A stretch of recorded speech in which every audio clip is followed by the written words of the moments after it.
ಬೆಂಗಳೂರಿನಲ್ಲಿ software engineer ಆತ್ಮಹತ್ಯೆಯನ್ನ ಮಾಡಿಕೊಂಡಂತಹ ವಿಚಾರಕ್ಕೆ ಸಂಬಂಧಪಟ್ಟ ಹಾಗೆ ಪತ್ನಿಯ ಮೇಲೆ ಕಿರುಕುಳದ ಆರೋಪವನ್ನ ಮಾಡಿ ಗಲಾಟೆಯನ್ನ ಮಾಡಲಾಗಿದೆ. ಹಾಸನದ ಪ್ರಮೋದ್ 35 ವರ್ಷದ ವ್ಯಕ್ತಿ ಆತ್ಮಹತ್ಯೆಗೆ ಶರಣಾದಂತಹ ಇಂಜಿನಿಯರ್ ಆಗಿದ್ದಾನೆ. ಇಂತಹ ಸಂದರ್ಭದಲ್ಲಿ ಇದೀಗ ಆತನ ಶವವನ್ನ ನೋಡೋದಿಕ್ಕೆ ಆತನ ಪತ್ನಿ ಮತ್ತು ಮಗುವಿನ ಜೊತೆಗೆ ಬಂದಂತಹ ಸಂದರ್ಭದಲ್ಲಿ ಆಕೆಯೇ ಇದಕ್ಕೆ ಕಾರಣ ಅನ್ನುವಂತಹ ಒಂದು ಹಿನ್ನೆಲೆಯಲ್ಲಿ ಗಲಾಟೆಯನ್ನ ಮಾಡ್ತಾರೆ. ಬೆಂಗಳೂರಿನ ಬೆನ್ಸ್ ಕಂಪನಿಯಲ್ಲಿ ಕೆಲಸ ಮಾಡ್ತಾ ಇದ್ದ ಪ್ರಮೋದ್ ಶವಾಗಾರಕ್ಕೆ ಗಂಡನ ಶವ ನೋಡೋದಕ್ಕೆ ಪತ್ನಿ ಬಂದಾಗ ದೊಡ್ಡ ಮಟ್ಟದ ಹೈಡ್ರಾಮಾವೇ ನಡೆಯುತ್ತೆ. ಪತ್ನಿ ಮೇಲೆ ಪ್ರಮೋದ್ ಕುಟುಂಬಸ್ಥರು ಆಕ್ರೋಶವನ್ನ ವ್ಯಕ್ತಪಡಿಸಿ ಹಲ್ಲೆಯ ಪ್ರಯತ್ನವನ್ನ ಕೂಡ ಮಾಡ್ತಾರೆ. ಅಲ್ಲಿ ಈಗ ಪತ್ನಿ ಮೇಲೆ ಕಿರುಕುಳದ ಆರೋಪ ಒಂದು ಕಡೆಯಾದ್ರೆ ಮತ್ತೊಂದು ಕಡೆ ಈತ ಆತ್ಮಹತ್ಯೆಯನ್ನ ಮಾಡಿಕೊಂಡಿರುವಂಥದ್ದು ಅವರ ಕುಟುಂಬಸ್ಥರ ಆಕ್ರೋಶಕ್ಕೆ ಕಾರಣ ಆಗಿದೆ. ಆ ನಂತರ ಆತನ ಪತ್ನಿ ಹಾಗೇನೆ ಮಗುವನ್ನ ಪೊಲೀಸರೇ ಅಲ್ಲಿ ಕರ್ಕೊಂಡು ಹೋಗಿ ಆ ನಂತರ ಅವರನ್ನ ಬೇರೆ ಕಡೆ ಕಳುಹಿಸುವಂತಹ ಒಂದು ಕೆಲಸವನ್ನ ಕೂಡ ಮಾಡಬೇಕಾಯಿತು. ದೊಡ್ಡ ಮಟ್ಟದ ಹೈಡ್ರಾಮಾ ಆಕ್ರೋಶ ವ್ಯಕ್ತ ಆಯಿತು ಪ್ರಮೋದ್ ಕುಟುಂಬಸ್ಥರಿಂದ. ಆಕೆಯ ಮೇಲೆ ಹಲ್ಲೆ ಮಾಡುವ ಪ್ರಯತ್ನವೂ ಕೂಡ ನಡೆಯಿತು.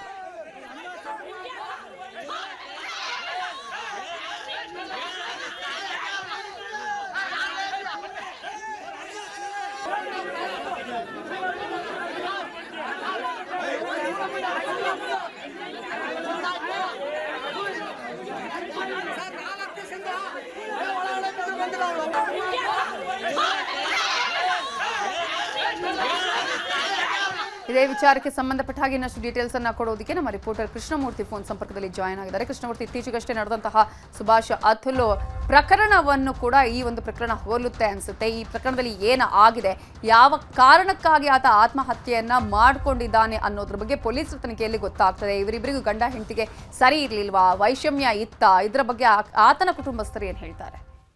ನವಿತಾ, ಇಲ್ಲಿವರೆಗೂ ಬಂದಿರತಕ್ಕಂಥ ಮಾಹಿತಿಯ ಪ್ರಕಾರವಾಗಿ ಏನು ಪ್ರಮೋದ್ ಅವರ ಕುಟುಂಬಸ್ಥರು ಹೇಳೋದು ಮತ್ತು ಅವರ ಸ್ನೇಹಿತರು ಹೇಳೋದು, ಹಾಸನದಲ್ಲಿ ಮದುವೆ ಆದ ನಂತರದಲ್ಲಿ ಕಳೆದ 7 ವರ್ಷಗಳಿಂದಲೂ ಕೂಡ ಅವರ ಕೌಟುಂಬಿಕದಲ್ಲಿ ಭಿನ್ನಾಭಿಪ್ರಾಯಗಳಿತ್ತು. 2-3 ಬಾರಿ ಪೊಲೀಸ್ ಠಾಣೆಯ ಮೆಟ್ಟಲನ್ನು ಕೂಡ ಅವರು ಏರಿದ್ರು. ಸಣ್ಣ ಪುಟ್ಟ ವಿಚಾರಕ್ಕೂ ಕೂಡ ಹೊಂದಾಣಿಕೆಯನ್ನ ಏರ್ಪಡಾಗ್ತಿರ್ಲಿಲ್ಲ. ಅವರಿಬ್ಬರ ನಡುವೆ ಆಗಾಗ ಜಗಳ ಕೂಡ ಆಗ್ತಾ ಇತ್ತು. ಆದ್ರೆ ಈ ವಿಚಾರದಲ್ಲಿ ಏನು ನಂದಿನಿ ಏನಿದ್ದಾರೆ ಪ್ರಮೋದ್ ಅವರ ಪತ್ನಿ, ಇವ್ರದೇ ಪ್ರಮುಖ ಪಾತ್ರ. ಯಾಕಂತ ಹೇಳಿದ್ರೆ ಸಣ್ಣ ಪುಟ್ಟ ವಿಚಾರಕ್ಕೂ ಕೂಡ ಜಗಳ ತೆಗಿತಿದ್ರು, ಅವರ ಹೊಂದಾಣಿಕೆ ಕೂಡ ಮಾಡ್ಕೊಳ್ತಿರ್ಲಿಲ್ಲ. ಆದ್ರಿಂದಾಗಿ ಅವ್ರ ಏನು ಪ್ರಮೋದ್ ಅವರ ತಂದೆ ಮತ್ತು ತಾಯಿಯನ್ನು ನೋಡ್ಕೊಂಡ್ರು ಕೂಡ ಅವರು ಅದನ್ನ ಸಹಿಸ್ಕೊಳ್ತಿರ್ಲಿಲ್ಲ. ಇದರಿಂದ ಸಾಕಷ್ಟು ಮನನೊಂದಿದ್ರು ಪ್ರಮೋದ್ ಅವರು. ಈ ವಿಚಾರವನ್ನ ಈಗಾಗಲೇ ಸ್ನೇಹಿತರ ಜೊತೆ ಕೂಡ ಹಂಚ್ಕೊಂಡಿದ್ರು. ತನ್ನ ಕುಟುಂಬಸ್ಥರ ಜೊತೆ ಹಂಚ್ಕೊಳ್ಳಿಕ್ಕೆ ಆಗದೇ ಇರೋ ಸಂದರ್ಭದಲ್ಲಿ ಇಂದು ಏನು ಭಾನುವಾರ ಮಧ್ಯಾಹ್ನ ಅವರ ತಂದೆಯ ಸ್ಕೂಟಿಯನ್ನು ತೆಗೆದುಕೊಂಡು ಹೋಗಿ ಹೇಮಾವತಿ ಜಲಾಶಯದ ಹಿನ್ನೀರಿನಲ್ಲಿ ನೀರಿಗೆ ಜಿಗಿದು ಆತ್ಮಹತ್ಯೆಯನ್ನು ಕೂಡ ಮಾಡ್ಕೊಂಡಿದ್ದಾರೆ ಎಂಬಂತಹ ವಿಚಾರವನ್ನು ಈಗ ತಿಳಿಸಿದ್ದಾರೆ. ಆದರೆ ಪೊಲೀಸರು ತನಿಖೆಯನ್ನು ಕೂಡ ಶುರು ಮಾಡಿದ್ದಾರೆ. ಯಾವೆಲ್ಲ ಕಾರಣಕ್ಕೋಸ್ಕರವಾಗಿ ಈ ಒಂದು ಘಟನೆ ನಡೀತು ಮತ್ತು ಈ ಘಟನೆಯಲ್ಲಿ ನಿಜವಾಗ್ಲೂ ಏನು ಪ್ರಮೋದ್ ಅವರ ಪತ್ನಿ ನಂದಿನಿ ಅವರ ಪಾತ್ರ ಇದೆಯಾ, ಮುಂಚಿನ ಕೂಡ ಇವರ ಕಿರುಕುಳಕ್ಕೋಸ್ಕರವಾಗಿ ಅವರು ಸಾವನ್ನಪ್ಪಿದ್ರ ಎಂಬಂತ ಎಲ್ಲಾ ವಿಚಾರಗಳನ್ನ ಕೂಡ ಈಗ ಗಮನಿಸಬೇಕಾಗುತ್ತೆ. ಆದ್ರೆ ಯಾವುದೇ ರೀತಿಯ ಡೆತ್ ನೋಟ್ ಅನ್ನ ಬರೆದಿಟ್ಟಿಲ್ಲದೆ ಇರೋ ಕಾರಣದಿಂದಾಗಿ ಸದ್ಯಕ್ಕೆ ಯಾವುದೇ ಮಾಹಿತಿ ಸಂಪೂರ್ಣವಾಗಿ ಸಿಗ್ತಾ ಇಲ್ಲ. ಆದ್ರೆ ಈಗ ಮೇಲ್ನೋಟಕ್ಕೆ ಅವರ ಕುಟುಂಬಸ್ಥರು ಹೇಳೋ ಪ್ರಕಾರವಾಗಿ ಮತ್ತು ಅವರ ಸ್ನೇಹಿತರು ಹೇಳೋ ಪ್ರಕಾರವಾಗಿ ಮುಂಚಿನ ಕೂಡ ನಂದಿನಿಯರ ಕೂಟ ಕಿರುಕುಳದಿಂದ ಸಾಕಷ್ಟು ಬೇಸತ್ತಿದ್ರು ಪ್ರಮೋದ್ ಅವರು ಎಂಬಂತಹ ವಿಚಾರ ಈಗ ನಮಗೆ ತಿಳಿದಿರ್ತಕ್ಕಂಥದ್ದು. ನವಿತಾ, ಓಕೆ, ಹಾಗೆ ಸಂಪರ್ಕದಲ್ಲಿ ಕೃಷ್ಣಮೂರ್ತಿ. ಇನ್ನು ಪ್ರಮೋದ್ ಸಂಬಂಧಿ ಆಗಿರುವಂತಹ ಶಿವಕುಮಾರ್ ಅವರು ಫೋನ್ ಸಂಪರ್ಕದಲ್ಲಿ ಜಾಯಿನ್ ಆಗಿದ್ದಾರೆ. ಶಿವಕುಮಾರ್ ಅವರೇ, ನಮಸ್ತೆ. ನಮಸ್ತೆ ಮೇಡಮ್.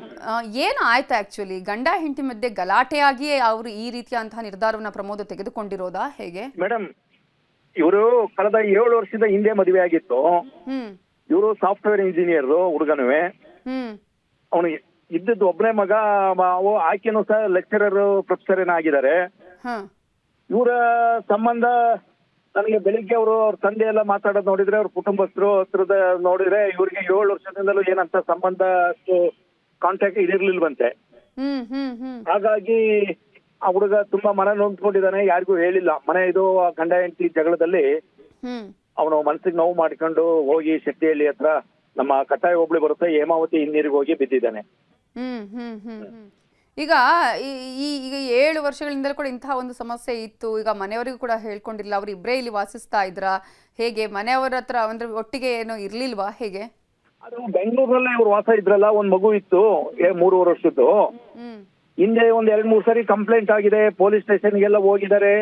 ಅಲ್ಲೆಲ್ಲ ಸಮಾಧಾನ ಮಾಡಿ ಹೇಳಿ ಕಳಿಸಿದ್ದಾರೆ, ಹೊಂದಾಣಿಕೆ ಮಾಡ್ಕೊಂಡು ಹೋಗಿ ಅಂತ.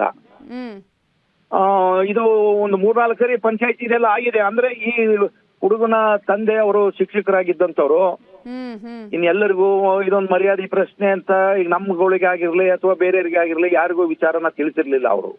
ಗೊತ್ತಿತ್ತ ಮನೆಯವರಿಗೆ?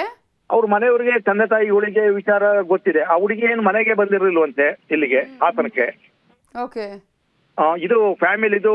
ಆ ಹುಡುಗಿನೂ ಹಾಸನದೆ, ಶಂಕ ಅಂತ ಹಾಸನದ ಹತ್ರ ಹಳ್ಳಿದು. ಅವರು ಹೇಮಾವತಿ ನಗರದಲ್ಲಿ ವಾಸ. ಇವರು ಸಂಬಂಧದಲ್ಲಿ ಗೊತ್ತಾಗಿದೆ ಹೊರತು ಬೇರೆ ಪಬ್ಲಿಕ್ ಜನಗಳಿಗೆ ಅವ್ರ ಅಣ್ಣತಂದಿರುಗಳಿಗೆ ಯಾರಿಗೂ ಗೊತ್ತಿಲ್ಲ ಇದು. ಹೀಗಾಗಿದೆ. ಮೊನ್ನೆ ಏನಾದ್ರು ದೊಡ್ಡ ಮಟ್ಟದಲ್ಲಿ ಏನಾದ್ರು ಗಲಾಟೆ ಆಗಿತ್ತಂತ? ಯಾಕಂದ್ರೆ ಅವರ ತಂದೆಯ ವೆಹಿಕಲ್ ಅನ್ನೇ ಹಿಡ್ಕೊಂಡು ಹೋಗಿದ್ದಾರೆ ಅಂತ ಹೇಳಿ ಅವ್ರ ತಂದೆ ಮನೆಗೆ ಏನಾದ್ರು ಆ ಸಂದರ್ಭದಲ್ಲಿ ಬಂದಿದ್ರ ಅವ್ರು? ಹೇಗೆ? ಇಲ್ಲ, ತಂದೆ ಆ ರೀತಿ ಇದ್ರೆ ಹೇಳ್ತಾ ಇದ್ರು. ಇವ್ರನ್ನ ಹುಡುಗನ ಯಾವ್ದೋ ಪಂಚಾಯತಿನಲ್ಲಿ ಕರೆದು ಅವನ ಮೇಲೆ ಗಲಾಟೆ ಮಾಡಿ ಹೊಡೆದಿದ್ರು ಅಂತ ಹೇಳ್ತಾ ಇದ್ರು ಅವರು. ಟಿವಿ ಮಾಧ್ಯಮದಲ್ಲೇ ಹೇಳ್ತಾ ಇದ್ರು. ಆ ಫೋಟೋನು ತೋರಿಸ್ತಾ ಇದ್ರು. ಹಿಂಗ ನಾವು ಹೊಡೆದ್ ಕಳಿಸಿದ್ರು, ಪಂಚಾಯತಿ ಎಲ್ಲ ಸೇರ್ಕೊಂಡು ನಾವೇ ಮಾಡಿ ಬಂದಿದ್ದು ಅಂತ ಹೇಳ್ತಾರೆ. ಹೀಗಾಗಿದೆ. ಇದು ಬಾರಿ ಒಂದು ಅನ್ಯಾಯ, ದುರಂತವಾಗಿದೆ.